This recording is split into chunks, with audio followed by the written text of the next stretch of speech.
Eita.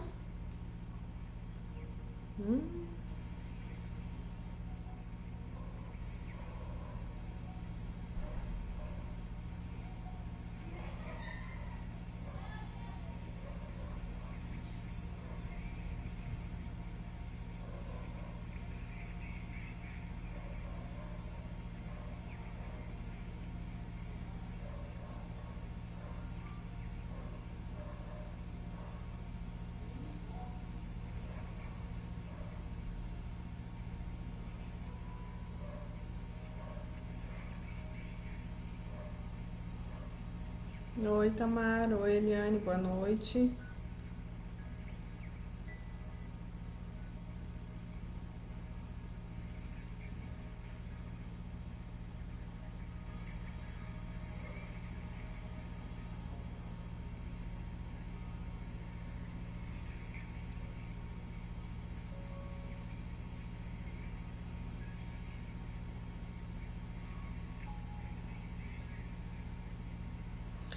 Olá a todos, boa noite. Sejam bem-vindos a mais uma transmissão da Casa de Caridade Irmão José Ribeiro. Hoje eu, Lília, aqui com vocês.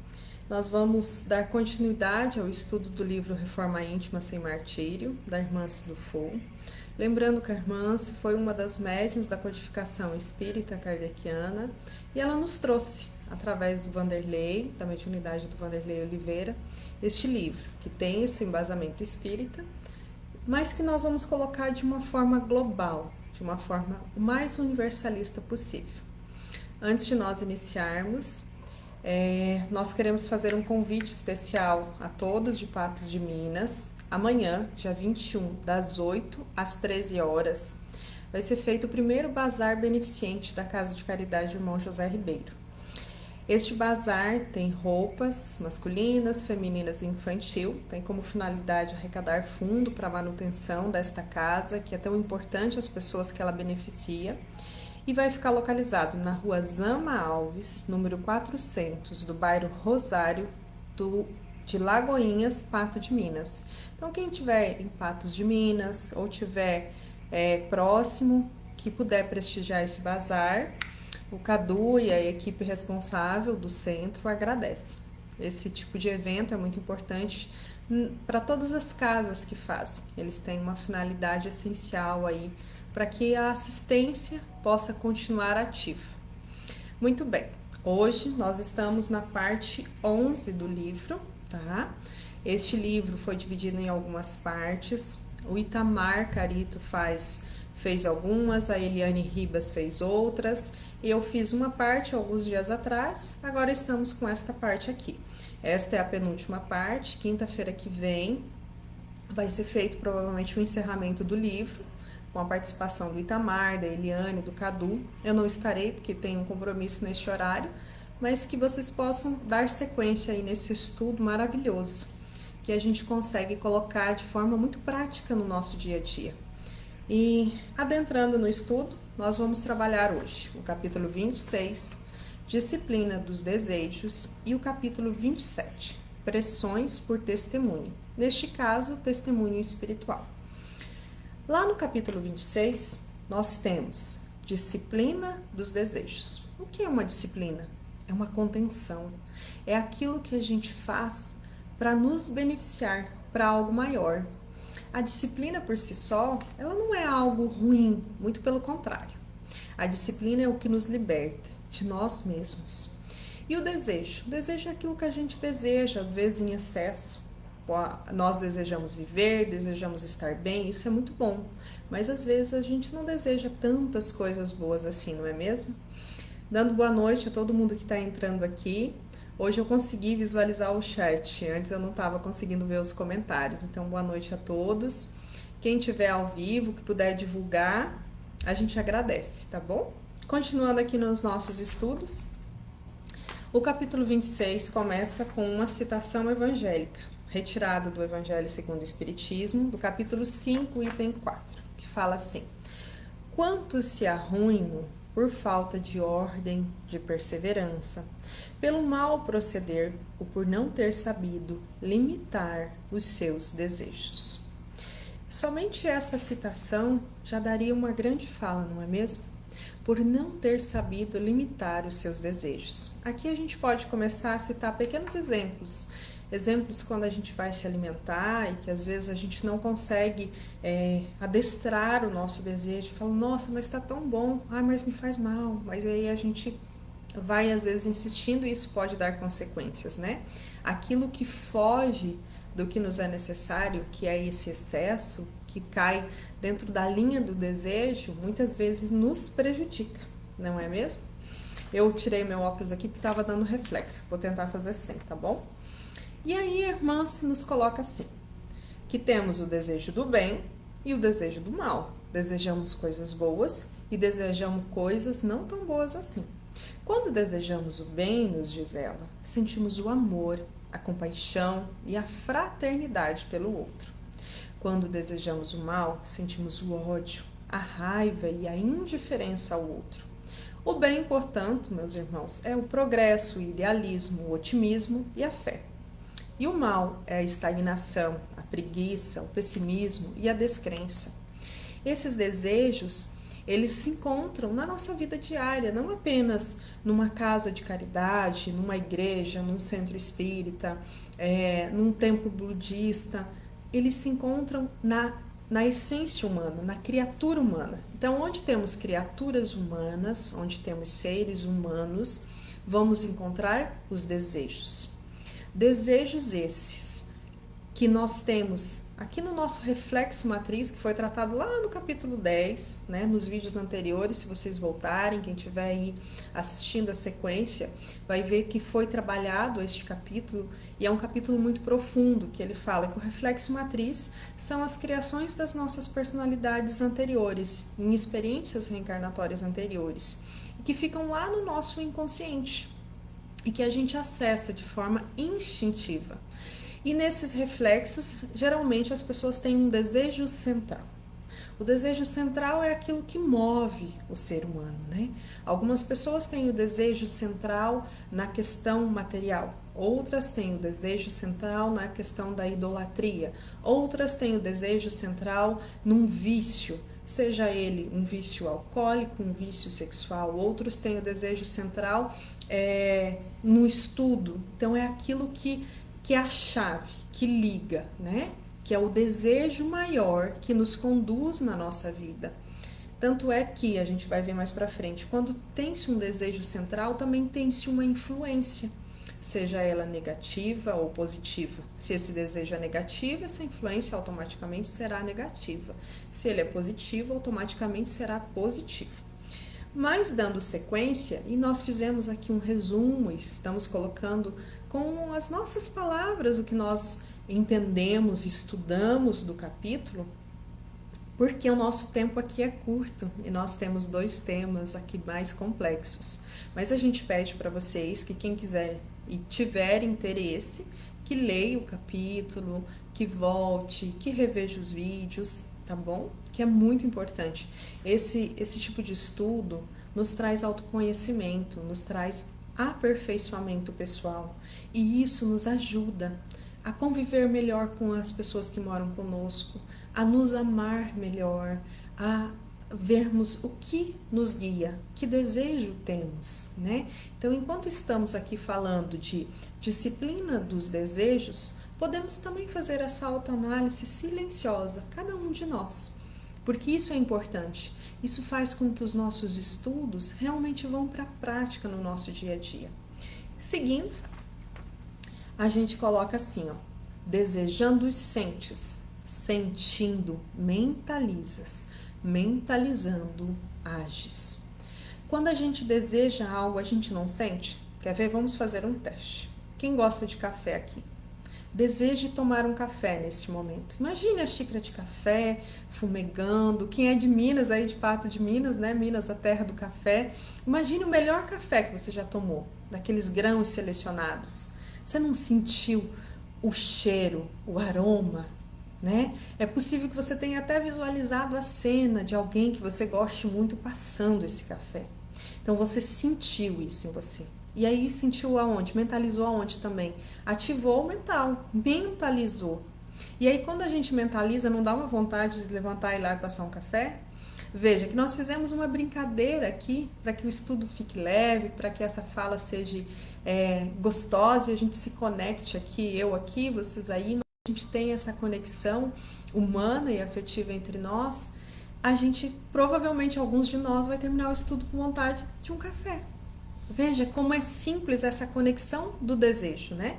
Nós pegamos aqui um exemplo muito simples, mas que a gente já consegue ter noção de quanto esses desejos nos guiam pela vida, quanto eles fazem nós tomarmos atitudes, né? Às vezes uma atitude um pouco impensada, um pouco impetuosa, às vezes uma atitude que não fosse tão bem, por isso que ela nos traz disciplinar os desejos, para que nós possamos ter um equilíbrio, uma harmonia interna, para que nós possamos saber que caminho seguir com esses desejos que estão dentro de nós. Seguindo, ela descreve desejo da seguinte forma: desejo é o fenômeno da vida mental inconsciente. É o que nós falamos do reflexo matriz, que ela nos trouxe lá no capítulo 10 do livro. Conquista evolutiva de valor na formação da consciência. É o que é consolidado. É a inteligência primária automatizada. De onde vêm os impulsos do sentir? É o impulso, que é o desejo, é o que me impulsiona. Se eu seguir todos os meus desejos, muito provavelmente, como a Eliane sempre nos colocou, a gente vai ter um cavalo ali ladeira abaixo, vai ser difícil da gente segurar. Então a gente precisa tomar a rédea deste pensamento, trazer a nossa consciência e falar assim: peraí, eu tô com esse desejo, mas será que é hora de eu fazer isso? Será que eu devo fazer isso? Será que isso aqui é conveniente? Eu tenho esse desejo de fazer algo, mas isso aqui não vai prejudicar ninguém? Entende que são análises que a gente precisa fazer, visto que é uma inteligência primária, automatizada, realmente é o que nos molda, é o nosso inconsciente, é o nosso primarismo automatizado, vem automático. Eu não penso assim, eu vou ter um desejo de fazer tal coisa. Não, a não ser que eu pense muito, aí eu vou criando esse desejo dentro de mim, né? Essa vontade. Senão, ele vai no impulso, o impulso do sentimento, o impulso do sentir, que cria o desejo central, que é o que nós falamos, que é o desejo maior, que é aquele desejo principal, né? Que a gente possa sempre desejar coisas boas. E irmã, se nos chama a atenção para o seguinte: que os estímulos sociais que fortalecem em nós as nossas bagagens morais da alma trazem os instintos de posse e os apegos lamentáveis, com apropriações desrespeitosas, gerando ciúme, inveja, dependência e dor em complexas relações. Muito provavelmente, enquanto eu lia isso, vocês podem ter imaginado ou lembrado de pessoas ou acontecimentos ligados a este fato. A sociedade em si só é uma sociedade materialista, que nos traz alguns apelos, algumas necessidades, né? E aí essa sociedade é formada de indivíduos, indivíduos esses que nós também fazemos parte. Mas se nós, como indivíduos, estamos atentos a nós mesmos, dispostos a fazer um processo de autoconhecimento, e não importa que ferramenta utilizamos, podemos utilizar a ferramenta da psicologia, da filosofia, da espiritualidade. Temos algumas ferramentas que elegemos para que nós possamos nos conhecer e ver o que nos guia. Então, nós automaticamente já temos uma proteção maior. Porém, se eu faço parte dessa sociedade como indivíduo, eu não tomo consciência de mim mesmo, eu não tenho vontade de olhar para mim e ver que desejo eu tenho, e eu vou recebendo esses impulsos, esses estímulos externos e essas cobranças, talvez eu possa vir a me deixar a ser guiado pelos meus desejos ainda inferiores, pelos desejos do meu arcabouço inconsciente e desse meu reflexo matriz espiritual que me guia sem analisar. E aí eu vou ter uma reação diante das minhas ações. Entende que isso é muito profundo, é muito complexo, né? E aí, mais uma vez, nós nos voltamos a nós mesmos. né? Que esse é o objetivo deste estudo. Tanto é que o título do livro é isso: Reforma íntima sem martírio. Então vamos nos reformar, mas sem nos martirizar. Vamos pegar uma linha de conduta, vamos fazer as nossas autoanálises e cada um vai caminhando no tempo certo, na hora certa. Mas a gente caminha sem pressa e sem pausa, não é mesmo? Então, assim, estamos nessa sociedade. Vamos seguir a sociedade ou vamos trilhar o caminho para dentro, né? E aí ela vai desenvolvendo outros itens e a gente já vai chegar nesse caminho para dentro, esse caminho de proteção, tá bom? Seguindo aqui, a irmã se fala assim: o caminho do meio, nem o excesso e nem a falta. Aí a gente lembra de Buda, não é mesmo? Da linda passagem. Eu não vou ao extremo, eu não vou o 8 ou 80. Então nós temos que ter essa disciplina de desejos, é esse caminho do meio, né? Eu não vou saciar todos os meus desejos e as minhas vontades, mas eu vou me colocar comigo mesmo, vou me analisar e vou ter os desejos do bem, do viver, do belo, do justo. Esse sim, eu posso dar margem e ação para eles através do meu autoconhecimento. E aí eu vou caminhando no meio, eu vou caminhando com calma, né? Eu vou caminhando consciente de mim mesma. Eu vou caminhando consciente de que eu sou um ser espiritual, numa experiência carnal, em processo evolutivo, utilizando determinadas ferramentas para chegar até lá. Uma delas é uma ferramenta linda que a Casa de Caridade Irmão José Ribeiro utiliza, que é a caridade, que vai nos auxiliar a disciplinar e domar os nossos desejos. E aí, voltando ao texto, ela coloca assim, em relação aos afetos, que o afeto que nós temos é o afeto que nós damos, é o que irradia de nós para o outro. Ela chama atenção assim, ó, pois a verdadeira complementariedade gera autonomia, liberdade e crescimento. E a posse, escravidão, desrespeito e desequilíbrio. Vamos trabalhar um pouquinho isso aqui, gente, em relação aos afetos. Numa relação afetiva, seja ela de amizade, mas aqui nos detendo ao afeto mesmo, né? É uma união amorosa entre dois seres. Quando eu tenho esse respeito, quando eu irradio esse afeto, quando eu amo o outro conforme eu me amo, eu vou ter autonomia de mim mesmo e do outro ser. Eu vou ter liberdade e crescimento. Colocando em termos práticos, o que isso significaria? Eu deixo o outro ter coisas. Não, olha só como a gente tem essa questão da posse muito grande em nós, né? Então eu aceito o outro como que ele é, eu respeito o outro como ele eu permito o outro vivenciar momentos individuais e momentos com os amigos dele para que ele tenha esse equilíbrio, assim como o outro também me respeita como eu sou. Ele entende que eu necessito estar às vezes com amigas, com amigos. A pessoa vai entender de que é necessário que dois seres caminhem juntos, mas cada um com a sua individualidade, com a sua personalidade, melhor dizendo, rumo à individualidade. Porque essas personalidades, elas vão se respeitar mutuamente, mas sem apego, né? Sem a posse, né? O outro não é meu. O outro está comigo, compartilhando a vida em comum comigo, dividindo sonhos, esperanças comigo, mas também abrindo o coração quando ele tem ansiedade, quando precisa trocar ideias de uma forma equilibrada, que é o que a gente falou agorinha do caminho do meio. Mas quando essas relações afetivas, elas rumam à posse, aí há a escravidão, ao desrespeito e o desequilíbrio. O que isso significa? Você vai sair, o outro olha para você e fala assim, nossa, mas você vai com essa roupa? Você tem certeza que você vai nesse lugar? Não, eu não deixo você ir nesse lugar. Não, você não deveria fazer isso. Não, você vai ler isso. Entende? Olha o desrespeito, né? A pessoa não está respeitando aquilo que você gosta, ou como você é, ou da forma com que você age. E aí a gente para e pensa, isso realmente é afeto? Né? E aí fica essa pergunta no ar, isso realmente é amor?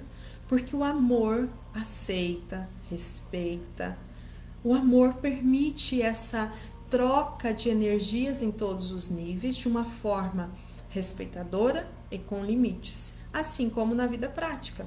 Vamos supor que um casal, né, alguém goste de praticar um esporte, então a pessoa não gosta, então o outro pratica o esporte, mas o outro parceiro gosta de ler e assim por diante. E assim a gente vai criando esse respeito, essa afinidade, essa maturidade dentro de um relacionamento afetivo, para que este relacionamento também seja duradouro.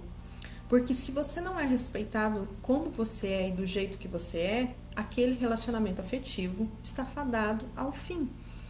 Ele precisa ter esse respeito, né? Este autoconhecimento é necessário, porque quando eu me conheço, eu me amo, eu coloco limite e o respeito e a aceitação do outro também. Seguindo aqui, ela nos coloca assim, que a transformação íntima e a vitória sobre nós mesmos é a superação dos impulsos matrizes, dos sentimentos que vêm das pulsões dos desejos.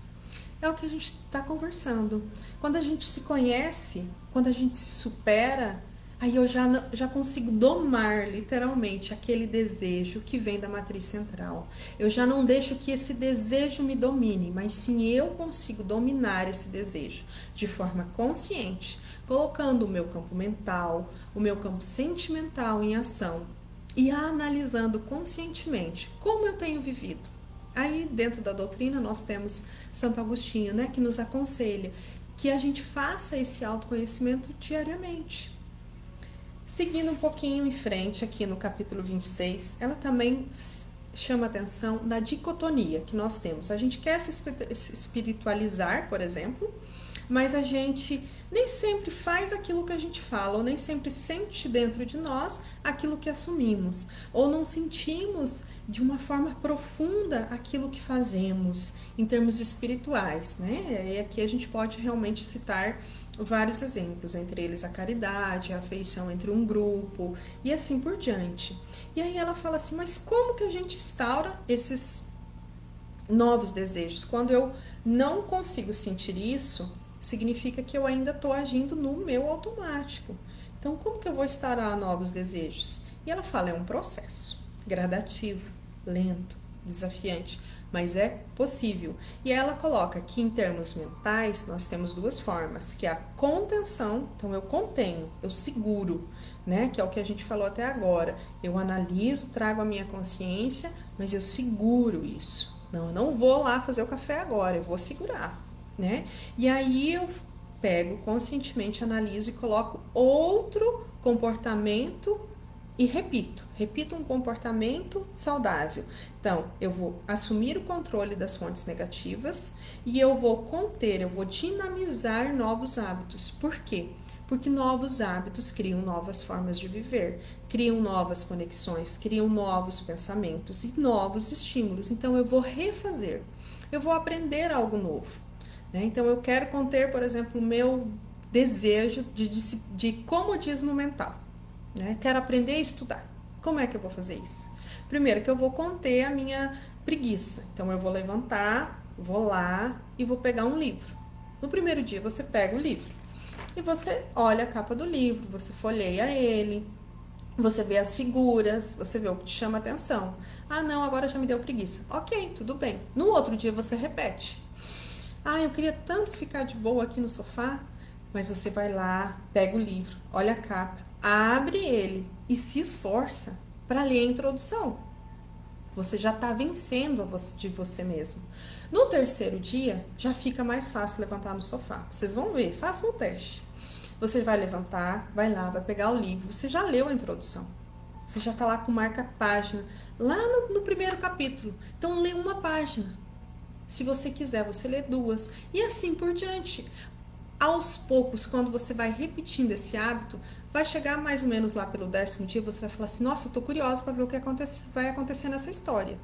E segue uma dica, se esse for o hábito que você precisa rever, pega um livro de algo que você goste, que você queira ler, e algo de preferência edificante para sua mente, para o seu coração, para sua alma ou para o seu corpo. Tem muito livro não de biologia, mas de alimentação, que é para o nosso corpo e que é excelente, tem muita informação boa. Então, aí você vai repetindo, até que cria um novo hábito. Até que automaticamente você pensa assim, você já nem senta mais com preguiça no sofá, você já levanta e vai ler. Pode ser 10, 15 minutos. Veja que não é um monstro. Você vai pegando um por vez, vai contendo e criando um novo hábito por repetição. Aí o que isso é? Disciplina de desejo. Disciplina do homem velho para a criação do homem novo. Né? E aí começa a dar um alívio na gente, né? A gente fala assim, nossa, temos desejo, mas a gente consegue identificar se esse desejo é bom, se ele não é bom, e eu consigo conter esse desejo e fazer um desejo novo, criando um novo hábito. E aí não dá uma leveza, né? Dá vontade da gente dar parabéns pra gente mesmo. E a gente deve fazer isso. Quando você contém um desejo, quando você disciplina um desejo, que ele não era tão bom, e você consegue, por repetição, criar um novo hábito e substituir por um hábito e um desejo melhor para você, para o seu processo evolutivo, para a sua saúde, para a sua vida, se parabenize. Sabe? Olhe no espelho, olha para você e fala: parabéns, você conseguiu. Porque sempre a evolução é feita individual, a gente sempre vai ter assistência, a gente já vai tratar sobre isso, e isso é essencial. Mas quando a gente precisa fazer isso em termos individuais, se parabenize, sabe?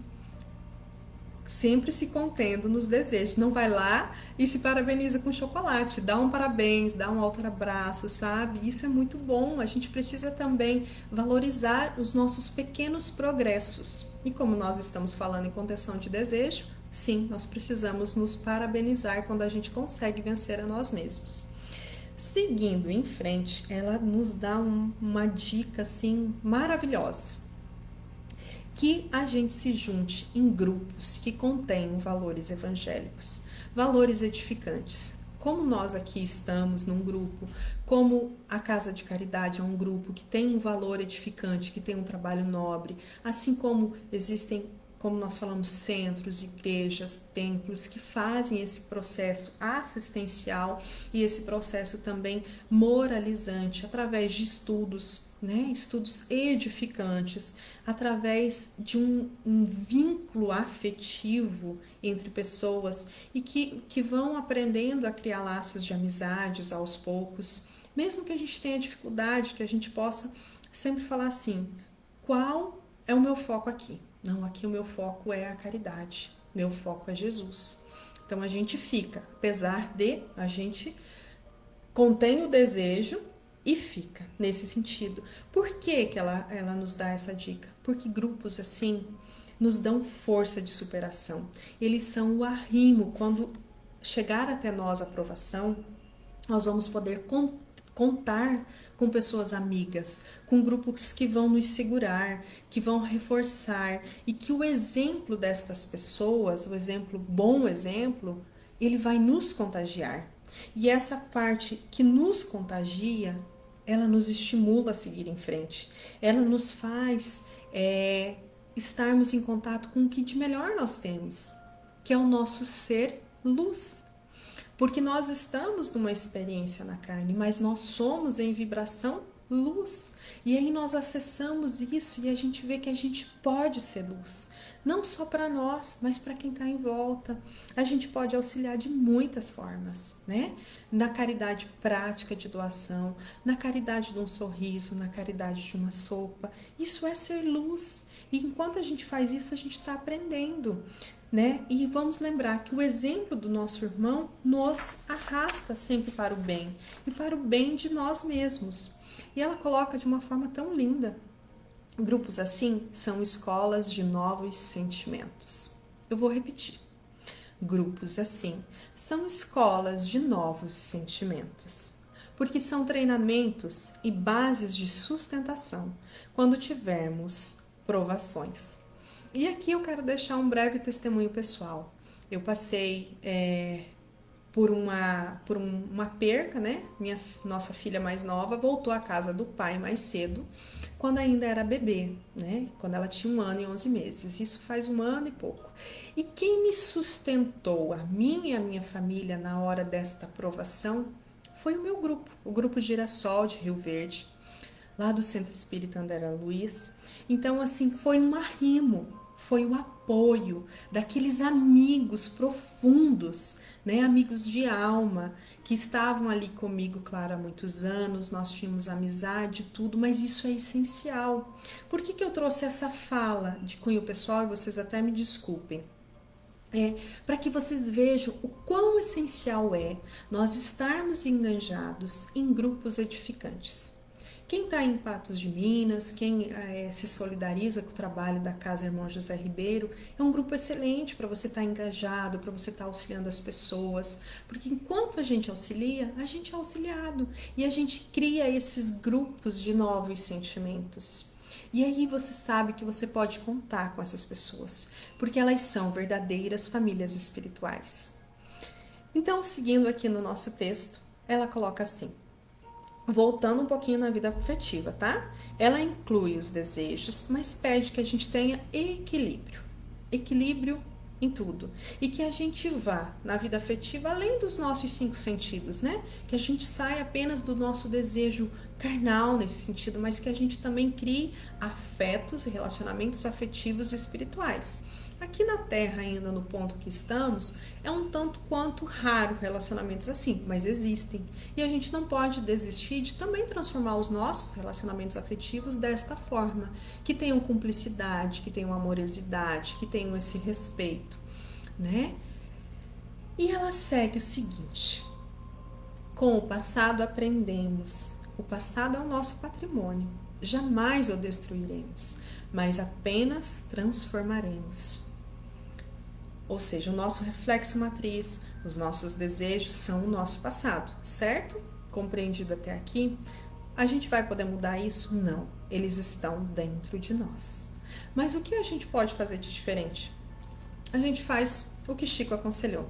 Ninguém pode voltar atrás e fazer um novo começo, mas qualquer um pode recomeçar e fazer um novo fim, de Chico Xavier. A gente não muda o que passou, mas a gente ressignifica. A gente aceita, a gente pensa assim: foi o que tinha para aquele momento, era o aprendizado necessário. Então a gente aceita o destino de cada um, a vida de cada um, o jeito de cada um. Mas a gente respira, se ergue, se reergue. E quem tem grupos de apoio, com grupos de apoio e com a fé que sustenta, seja ela uma fé católica, seja protestante, seja espírita, seja budista, não importa. É a fé que alimenta o nosso coração, a verdade que habita em nós. Que a gente pegue essa verdade, que a gente se apoie nela e que a gente recomece. Recomeçar é começar de novo.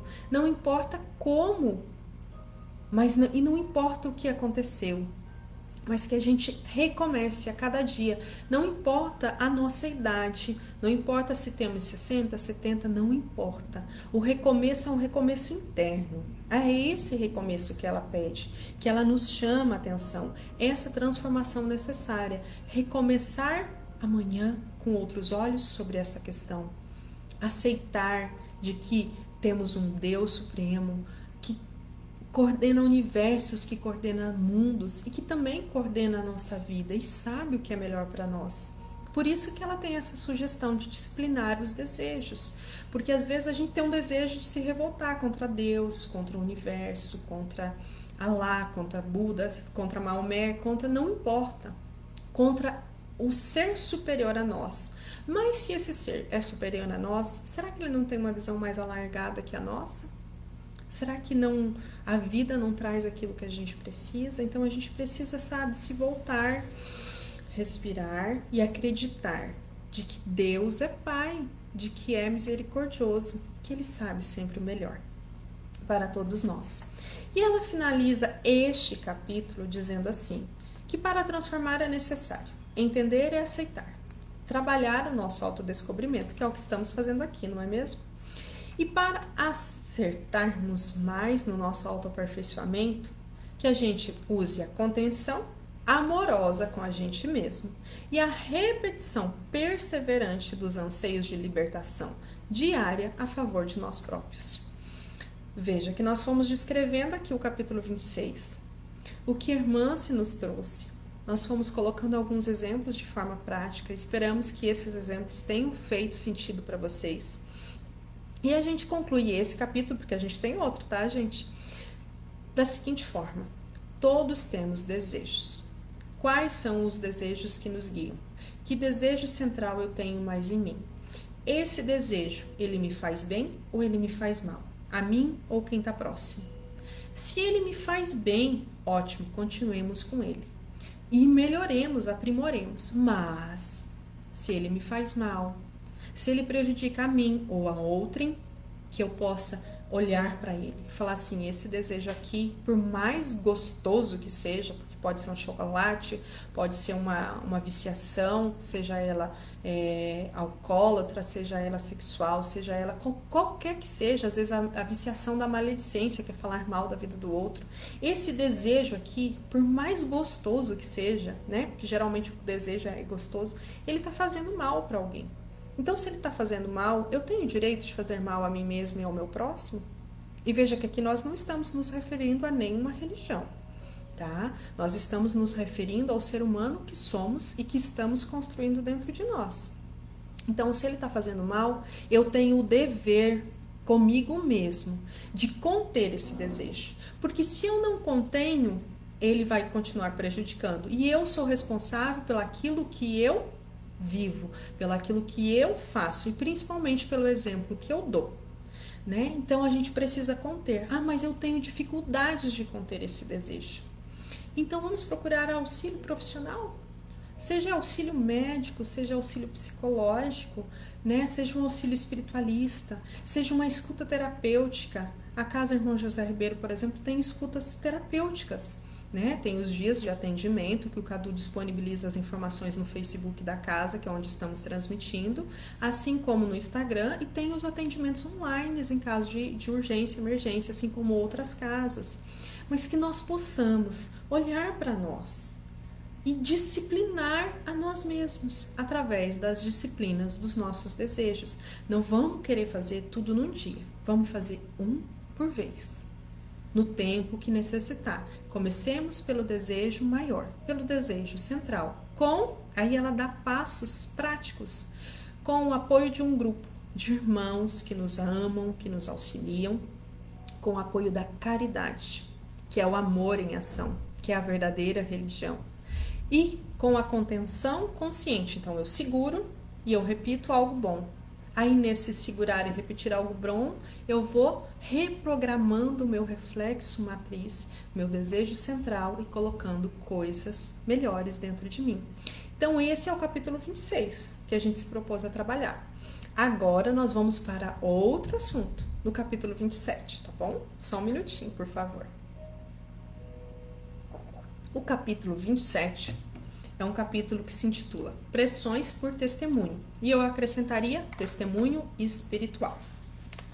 Ele começa com a seguinte citação evangélica: para isentá-lo da obsessão, é preciso fortificar a alma, pelo que necessário se torna que o obsediado trabalhe pela sua própria melhoria, o que as mais das vezes basta para livrar do obsessor sem recorrer a terceiros. Citação do Evangelho segundo o Espiritismo, capítulo 28, item 81. Vamos só fazer algumas observações, porque pode ser que tenha pessoas de outras religiões aqui nos assistindo, né? Visto que é um centro espiritualista. Então, assim, a alma é o espírito encarnado num corpo. Obsessão é a influência de uma mente sobre a outra, tá? Então, nós temos obsessão de pessoas encarnadas para pessoas encarnadas, desencarnados para encarnado e de encarnado para desencarnado. Encarnado é quem está na carne, desencarnado é quem deixou o corpo físico, certo? Neste caso aqui, neste capítulo aqui, a obsessão que eles se referem é uma obsessão de um desencarnado, ou seja, de um espírito que se encontra no plano espiritual, para um encarnado. E aí a gente vai ver no final que faz todo sentido essa colocação que foi feita aqui, tá? Em resumo, o capítulo descreve uma excursão de socorro espiritual no plano espiritual, feita pela equipe da Dona Modesta, com o irmão Ferreira, que foi um cangaceiro aqui no Brasil, né? E ele foi chamado por Cristo para que auxiliasse para um espírito muito sofrido, que eles deram o nome aqui no capítulo de dragão, ou seja, ele já estava com provavelmente modificações perispirituais. Vamos lembrar que perispírito é o corpo do espírito, né? Então, e muito sofrido. Para isso, eles se utilizaram de um médium aqui na Terra, chamado Sinésio. Ele foi o polo magnético atrativo. Polo, né? Aquilo que está no centro, magnético, aquilo que atrai, né? Polo magnético atrativo. Então, o que se aconteceu? Esse espírito desencarnado se ligou à mente de Sinésio como um processo obsessivo simples, ou seja, ele começou a emitir pensamento dele para o médium, né? E o médium começou a captar essas vibrações, porque o pensamento tem vibração, tem energia. E não eram vibrações boas, eram vibrações negativas. Porém, foi uma obsessão, a gente vai observar, controlada, uma obsessão provocada, com a finalidade, já vou adiantar para vocês, de socorro ao espírito que se encontrava no plano espiritual. Por que esse espírito precisava desse médium? Porque ele era tão materializado que ele precisava do fluido magnético do médium, né? O fluido anímico que esse médium iria doar, que é o que está no nosso corpo. E ele precisava disso. E aí a gente vê já logo no início algo lindo. Deus inclui todas as suas criaturas com a misericórdia do recomeço. Porque essa descrição do fato é uma misericórdia de Deus. Este dragão estava em zonas pestilentas do plano espiritual, num plano espiritual inferior, onde tinha muito sofrimento, onde tinha muita maldade, onde os espíritos não conteram os seus desejos e provocaram maus exemplos ou provavelmente maldade para pessoas na Terra e se encontravam todos ligados magneticamente no plano espiritual, mas Deus não abandona nenhuma de suas criaturas. E este dragão que eles falam estava pronto para ser socorrido. Então, mobilizou-se uma equipe de socorro. O irmão Ferreira, que é esse cangaceiro do Cristo, pelo aparato magnético que ele tinha, ele conseguia adentrar essas zonas espirituais pestilentas. E aí ele foi em busca deste espírito, né, com a equipe. E aí, esse médium já é um médium que tem qualidades vastíssimas em desenvolvimento e tem um esforço moral. O que isso significa? Que é um médium consciente. Vamos só lembrar aqui, né? Médium é uma pessoa que tem uma faculdade de se conectar com o plano espiritual. Todos nós temos a mediunidade, vista que ela é ligada na glândula pineal em mais grau ou menos grau. No caso de Sinésio, um médium ostensivo, né, o tempo todo, ele já tinha aí uma caminhada com Cristo há muito tempo e ele já tinha uma educação mediúnica feita. Então ele tinha teve essa entidade ligada ao seu psiquismo, mas ele tomou consciência que aquilo era um episódio mediúnico, né? Então a gente verifica junto com a equipe 3 horas e 40 minutos ali de trabalho intenso e a gente vai vendo, né, o campo mental do médium sendo alterado. O médium tendo palpitações, a ansiedade aumentando, aquele sentimento que não estava nele surgindo, né? Até que foi pedido ao médium, foi colocado ao médium, né, que ele fizesse a intervenção mental. Nesse momento, o médium se ligou em oração pelo pensamento a Jesus. E essa oração provocou um choque caridoso que deu um golpe de expulsão do dragão, ele vindo a cair.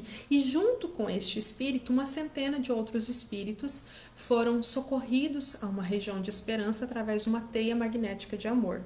Olha o trabalho do plano espiritual. Olha a misericórdia divina que a irmã traz aqui para nós, né? Desse socorro, dessa rede de acolhimento. E aí a gente vê o amor em ação, lá no plano espiritual. E aí, quando foi rompido os laços mentais entre o médium e o espírito obsessor, o médium voltou ao estado mental dele normal, um estado de paz, até onde uma das estagiárias, vamos dizer assim, pede, mas ele voltou ao estado de paz, ele estava quase tendo um ataque cardíaco. E aí a orientadora fala, este é o estado normal do nosso irmão Sinésio. Ele já tinha condições de controlar a sua mente ele já tem a consciência da oração, ou seja, ele já tem a disciplina dentro dele, seja de desejo ou não, a disciplina inclusive moral, evangélica, intelectual, que ele conseguiu romper esses linhames mentais, porque a obsessão sempre é de mente com mente, né? É algo energético, perispírito com perispírito, aqui mental com mental. É a oração, desconectou. Quando desconectou, ele voltou a ser ele mesmo, né? Ele tinha uma aura de paz, a mente dele estava tranquila. E o dragão teve a oportunidade de socorro, porque daí o texto descreve que o irmão Ferreira coloca ele no colo e socorre ele. Socorre o obsessor. E aí aqui eu quero chamar uma atenção em algo que tocou muito meu coração. A gente vai ver o tanto que esse obsessor está sofrendo no plano espiritual, porque aqui na Terra, e o texto nos coloca isso, quando nós temos alguém que está sofrendo uma obsessão, que é uma intervenção na sua mente, uma perturbação mental, espiritual, esta pessoa se dirige às casas espíritas, às casas de caridade, à sua igreja, ao seu templo, para que ela peça o socorro e a orientação. Mas, enquanto nós estamos aqui encarnados na Terra, nós temos a contenção do esquecimento. Então, o nosso cérebro físico, ele contém os conteúdos de experiências reencarnatórias anteriores. Nós não sabemos por que estamos passando por isso, nós não temos essa consciência, e isso é misericórdia divina. Porém, o espírito que está no plano espiritual, ele não tem o torpor da matéria. A mente dele está aberta. Então, em muitos casos, ele se lembra assim o que aconteceu, por que aconteceu. E esse processo obsessivo, até peço licença para ler aqui, provoca muita dor nos espíritos no plano espiritual. Por isso que a oração e esse socorro é misericórdia divina, é amparo de Deus nosso Pai. E aí ele coloca assim, ó: todo obsidiado apela para que o amparo refazente que se encontra disponível nas casas de amor.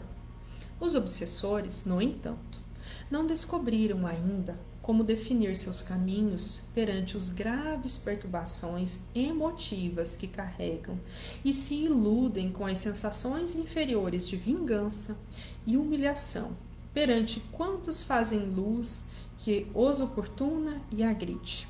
O que isso quer dizer? Esse espírito não despertou para o amor. Este espírito ainda quer fazer justiça com as próprias mãos. E o sofrimento dele é intenso, é intenso.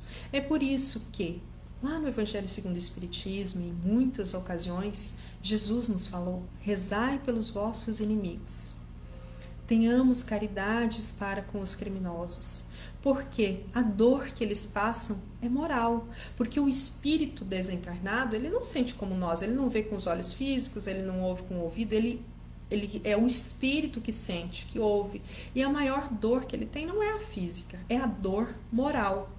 E essa dor moral é muito difícil de ter um socorro. E ele não consegue ainda se erguer em oração até Jesus, até a espiritualidade, até o plano maior, até a verdade que habita no seu ser. Nós aqui na Terra conseguimos. Veja que Sinésio cortou essa obsessão controlada pela oração, porque ele já tinha disciplina mental, ele já tinha essa moralidade criada dentro dele. Mas esse dragão que estava em sofrimento ainda não tinha despertado dele mesmo, e nem para o amor. E aí a gente vê esse socorro no plano espiritual. E aí Rosângela, que é a estagiária, ela pergunta assim, né, para que a gente possa entender inclusive o título do capítulo: por que um médium é permitido a um médium com o campo mental ajustado passe por esse tipo de transtorno? Porque ela não entendeu ainda por que o médium estava passando por isso. Ao passo que Dona Modesta responde: essa é a chamada pressão espiritual por testemunho. Gente, eu não estou lendo tudo, só alguns trechos, tá? Então fiquem tranquilos. Mesmo quando guardam cuidado e vigilância, devoção e disciplina com a conduta, que Dona Modesta, que é a orientadora, está se referindo aos médiuns encarnados, são chamados a servir e a testemunhar seus valores. Tem uma frase popular que diz assim: olha, Deus vai testar, né? Quando a gente diz assim, não, eu perdoei, aí não vem um teste na nossa vida para ver se a gente perdoou mesmo? Deus não nos coloca por coincidência, que coincidência não existe, aquela pessoa que a gente fala que perdoou, né? Porque falar é uma coisa, sentir é outra. E aí na nossa frente, para a gente levar um susto e a gente poder testar nós mesmos, não é um testemunho individual que a gente está tendo pela vida? E é bom isso, né? Porque a gente está se autoavaliando, se autoconhecendo quando encontramos alguém que ainda nos causa desconforto. Se ainda causa desconforto, significa que eu ainda preciso olhar para isso e trilhar o caminho do perdão, que é o caminho da aceitação, que é o caminho de tudo bem, cada um dá o que tem no seu coração. E deixar a pessoa com o conteúdo dela e seguir com o seu conteúdo, com a sua vida, com as suas decisões, com as suas disciplinas, né? Com o seu autoaperfeiçoamento e burilamento. Não. A vida me encontrou essa pessoa que eu ainda tive entraves no passado e eu reagi bem.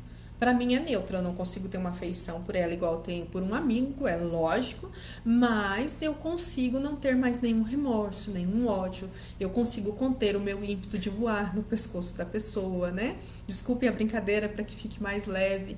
Então aí eu já consigo ver que eu já passei no teste do perdão.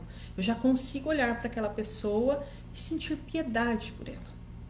Aí sim é o perdão, eu consigo sentir compaixão por ela. Eu consigo ver que aquela pessoa me prejudicou enorme e profundamente. Mas eu tenho compaixão. Eu tenho misericórdia. Então, quando chegamos nesse estágio, aí o perdão está concretizado. E aí nós passamos pelo nosso testemunho espiritual. É o que Sinésio estava passando. Né? Ele, mesmo sendo um médium, olha, ela coloca assim: Sinésio, pelos recursos de amadurecimento que tem desenvolvido, pode participar dessas iniciativas sem riscos maiores, em razão das reservas morais de sua força psíquica. Então, ele era um médium que já tinha essa proteção espiritual sem riscos, mas se ele quer continuar evoluindo, ele continua servindo e ele continua testemunhando. Assim é conosco, não é? A gente não costuma brincar que a vida é igual game over, quando você vence uma fase, vem outra, e vem outra, e vem outra. Então, a vida sempre vai nos preparando para aprendizados maiores, melhores, né? Ela sempre, porque se eu já tenho condições de somar 1 mais 1, então eu vou somar 4 mais 4.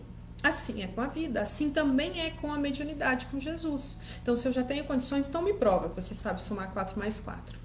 E Sinésio provou e passou. E aí ela continua argumentando, mas e se o nosso irmão não tivesse esse recurso? Aí ela fala que jamais se cometeria isso, né? Que só são levados ao testemunho, a pressão por testemunho, aquele médium, aquela pessoa que já tem esse recurso. Ou seja, Deus não dá o fardo maior que você não possa carregar. Na nossa vida só acontece aquilo que nós damos contas de assimilar, a cada um segundo as suas obras, não é mesmo?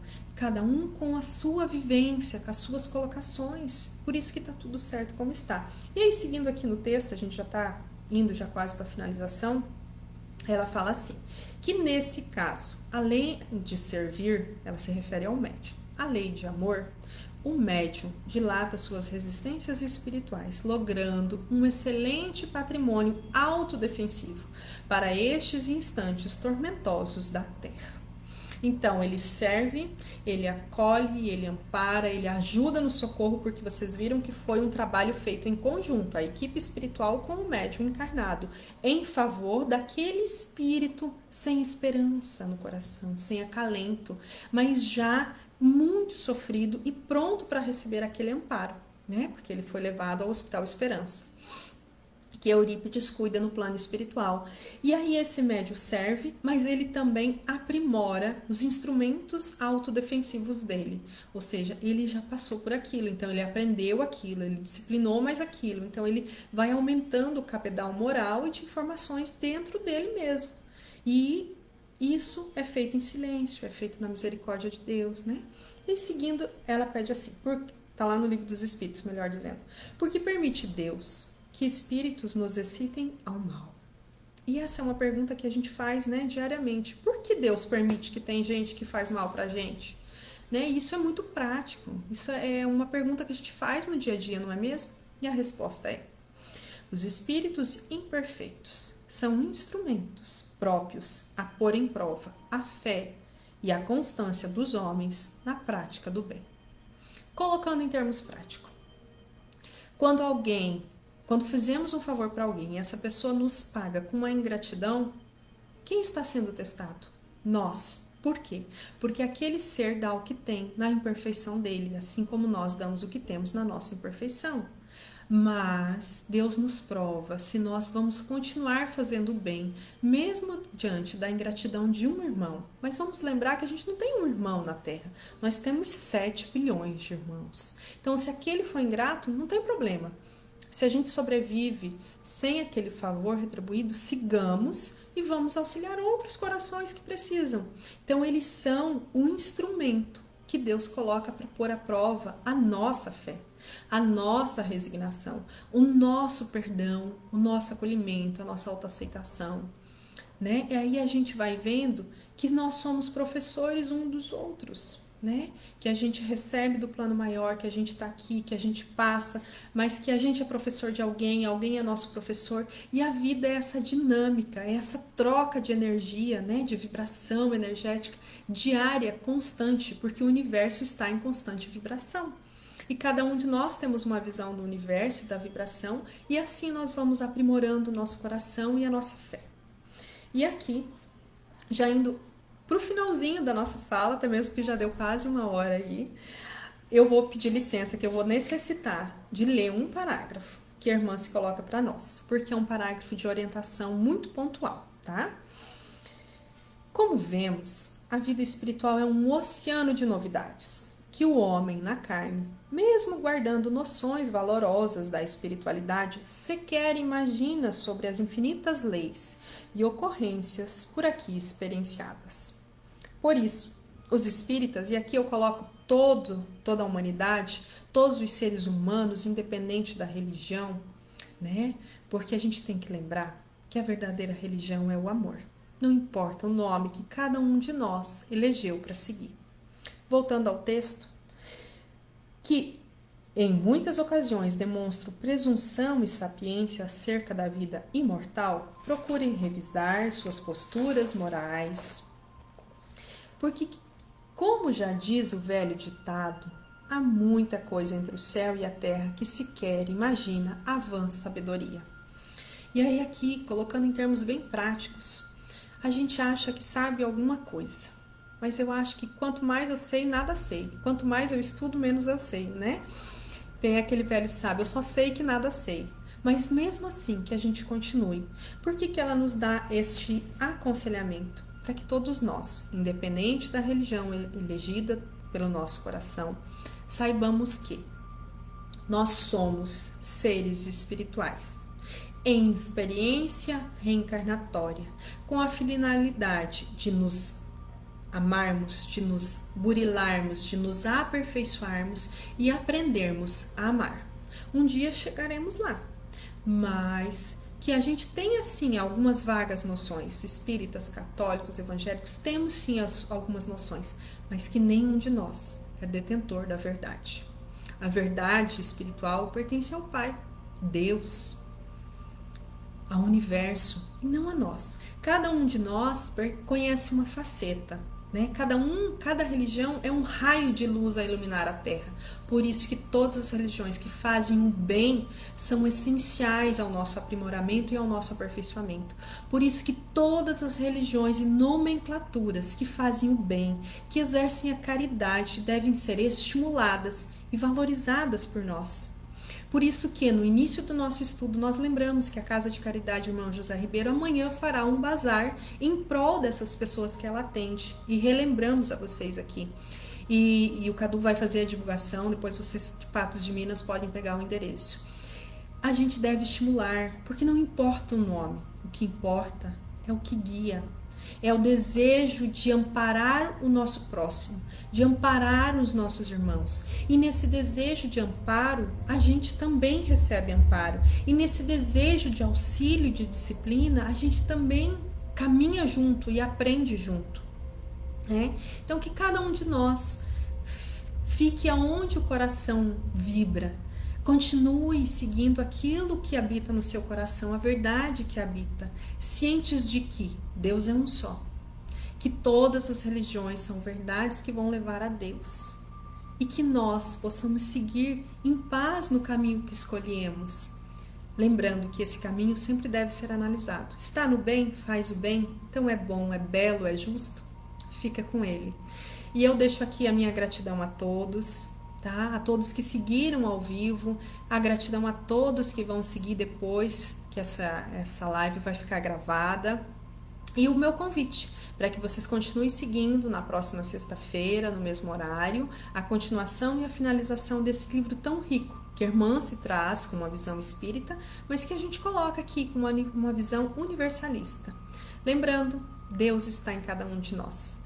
Deus habita em cada um de nós. Onde a gente encontra Deus? A gente encontra Deus na natureza, no olhar de uma criança, num sorriso que a gente recebe na rua, quando a gente mais precisa. A gente encontra Deus quando a gente vai fazer a nossa oração e a gente fala assim: Senhor, hoje foi difícil. Aí a gente está encontrando Deus porque a gente está deixando Deus entrar no nosso coração. A gente encontra Deus quando a gente está aqui juntos estudando e nos melhorando. A gente encontra Deus quando a gente visualiza uma terra melhor, uma vida melhor. A gente também encontra Deus nas pessoas que judiam do nosso coração, que nos fazem mal, porque Deus está ali pedindo: perdoa, eles não sabem o que fazem. A gente também encontra Deus quando a gente eleva o nosso pensamento até o Pai maior, não importa o nome, mas a gente fala assim: só fica comigo hoje, Senhor, eu quero estar contigo e eu quero te sentir. Então, nas minhas palavras finais, eu peço que você encontre o Deus que habita em você. Seja ele pelo nome de Buda, de Alá, de espírita, de católico, de Nossa Senhora, de Iemanjá, não importa. O que importa é que você deixe o bem, o bom e o belo entrar, através da disciplina dos seus pensamentos e da aceitação dos testemunhos que a vida vai trazer até você. Então, minha gratidão, paz e luz a todos, fiquem com Deus. Até a próxima vez.